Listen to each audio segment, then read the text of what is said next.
যখন আপনি আমি কোনো গুনার কাজ করি তখন দেখবেন মনটা এই বুকটা একটা হার্টবিট বেড়ে যায়, তুপ তুপ তুপ তুপ তুপ তুপ তুপ তুপ তুপ তুপ, হয় কি হয় না? যখন আপনি কোনো অন্যায় কাজ করবেন গোপনে নিজের একটু হার্টটা দেখবেন এটার স্পিড একটু বেড়ে যায়, তার মানে আপনার হার্টই আপনাকে জানাচ্ছে বান্দা করিস না, আল্লাহ নারাজ হবে, করিস না, আল্লাহ নারাজ হবে, করিস না। আমরা এটা বুঝতে পারি নাই, আমরা মনে করেছি এমনি হার্টবিট বেড়ে যায়, এমনি হার্টবিট বাড়ে নাই, ওই হার্টের মাধ্যমে আল্লাহ আপনাকে মেসেজ দিয়েছিল, আপনি আমি সেই মেসেজটা বুঝতে পারি নাই। কিন্তু তারপরে যখন গুনাহটা করি মনে মনে একটা জিনিস আমরা চাই, কেউ যেন না দেখে, কেউ যেন না জানে, কেউ যেন না দেখে, কেউ যেন না জানে। আপনি করছেন আল্লাহর অবাধ্যর কাজ, আল্লাহকে নারাজি করার কাজ, আল্লাহ জমিনে দাঁড়িয়ে। কিন্তু আবার যখন আপনি বলছেন কেউ যেন না দেখে, তখন আল্লাহ পাক আপনার ইজ্জত বাঁচানোর জন্য চতুর্দিকে পর্দা করে দেয়, দেখার মানুষ আর দেখতে পায় না। ফেরেশতা বলে আল্লাহ তোমার হুকুম অমান্য করছে, তোমার জমিনে দাঁড়িয়ে তুমি তাকে প্রোটেক্ট দিচ্ছ। রব্বে করিম বলে বান্দা তো আমার, বান্দা তো আমার, ভালো করুক আর মন্দ করুক বান্দাটা তো আমার। বান্দা যখন কোনো গুনার কাজ করে আল্লাহ পাক রব্বুল আলামিন তখন তাকিয়ে থাকে, বান্দা আয় ফেরত আয়, রিটার্ন কর, রিটার্ন কর, এখনো সময় আছে, রিটার্ন কর। বান্দা যখন করে ফেলে তখন আল্লাহ পাক বলে যে এবার রিটার্ন করে তওবা কর, এবার রিটার্ন করে তওবা কর।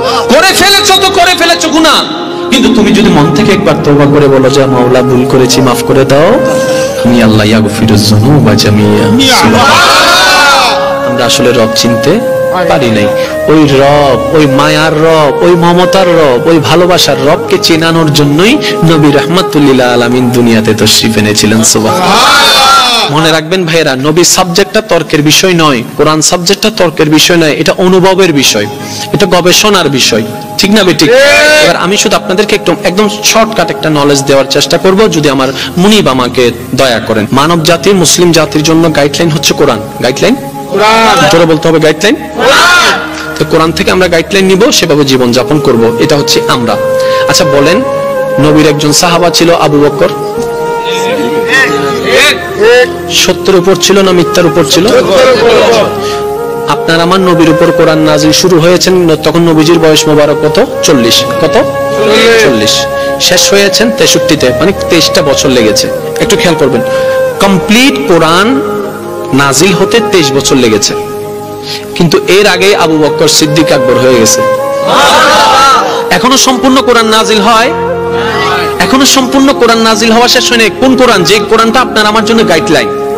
প্রত্যেকটা আয়াত এখনো নাজিল হওয়া শেষ হয় নাই, কিন্তু Siddique Akbar success, Omar Farooq success, Osman Gani success, Maula Ali success. এবার আমরা প্রশ্ন করলাম, আমরা তো কোরআনকে দিয়ে সাকসেস হতে চাচ্ছি, কোরআনের সাজেশনের ছায়া তলে ওইটাকে মেনে সাকসেস হতে চাচ্ছি। আপনারা তো তখনই সাকসেস হয়ে গিয়েছেন, তখন কোরআন পরিপূর্ণ আসে নাই, সব হুকুম পরিপূর্ণ আসে নাই, সব আয়াত পরিপূর্ণ আসে নাই। How can possible? তখন সমস্ত সাহাবায়ে কেরামের দরবার থেকে উত্তর আসবে, একটা হচ্ছে থিওরিক্যাল আর একটা হচ্ছে প্র্যাকটিক্যাল, দুটোটাই হচ্ছে একটা। কোরআন হচ্ছে থিওরিক্যাল, ওই কোরআনে যা আছে নবী মুস্তাফার জীবনে প্র্যাকটিক্যাল তা আছে। বলেন সুবহানাল্লাহ। আমরা কোরআনটাকে যখন ফলো করতে পারি না, কারণ আমাদের হায়াতে তখন পরিপূর্ণতা আসে নাই, তখন আমরা কি করেছি? প্র্যাকটিক্যাল কোরআনকে ফলো করেছি। নবী মুস্তাফার উঠাকে, নবী মুস্তাফার বসাকে, নবী মুস্তাফার হাসাকে, নবী মুস্তাফার ব্যবসাকে, নবী মুস্তাফার আত্মীয়তা সম্পর্ককে, নবী মুস্তাফার চলাকে, নবী মুস্তাফার সমস্ত কিছুকে আমরা ফলো করতে শুরু করলাম। এদিকে আল্লাহর প্রিয় হয়ে যেতে লাগলাম। কোরআন আওয়াজ দিয়ে উঠলো, ইন কুনতুম তুহিব্বুনাল্লাহ ফাত্তাবিউনি ইউহিব্বুকুমুল্লাহ। আরেকটু জোরে বলেন না সুবহানাল্লাহ। আল্লাহ আমাদের সবাইকে বুঝার তৌফিক দান করুন। আল্লাহ আমাদের সবার প্রতি মেহেরবান, যদি আমাদের ঈমানটা ঠিক থাকে। এই পয়েন্টটা একটু বোঝার চেষ্টা করবেন। আল্লাহ আমাদের সকলের প্রতি স্পেশাল মেহেরবান, যদি আমাদের সকলের ঈমানটা কি থাকে। সবাই মিলে বলেন, ঈমানটা কি থাকে? এখন চলেন ঈমানটাকে একটু বোঝার চেষ্টা করি। আল্লাহ ঈমানের অংশ, একটা হচ্ছে ঈমান আর একটা হচ্ছে আমল। কয়টা ভাই? আচ্ছা আমি বলবো, সেটা আপনারা বলবেন, ঈমান নাকি আমল আপনারা বলবেন। আল্লাহ আল্লাহ আল্লাহ আল্লাহ, আল্লাহু আকবার। জোরে বলেন না, আর একটু জোরে। এই যে আপনি বললেন আল্লাহ আল্লাহ আল্লাহ, এটা আমল, ঠিক আছে? আরো সহজ করে দিই, স্রষ্টার নাম কি? আল্লাহ। এই যে আল্লাহ বললেন, এটা আমল। যেই ভিত্তিতে আল্লাহ বলেছেন, এটার নাম ঈমান। একদম শর্টকাট, একদম মনে রাখার জন্য। আবার বলছি, আবার উত্তর দেন, স্রষ্টাকে যে নিয়তে বলেছেন এটা বিশ্বাস, এটা ঈমান। আর যেটা বলেছেন আল্লাহ, এটা আমল। এবার বলেন, রিজিকের মালিক কে? আল্লাহ। ওই রিজিকের মালিক বিশ্বাস করাটা ঈমান, বলাটা আমল, বলাটা। তাহলে কয়টা জিনিস পেলাম? ঈমান হচ্ছে ভিতরের জিনিস। সুবহানাল্লাহ বলেন। আমি যখন জিজ্ঞেস করছি স্রষ্টাকে, শোনার সাথে সাথে জবান আপনার আগে বলেছে না মন আগে বলেছে? বলেন না, আরো জোরে বলেন না।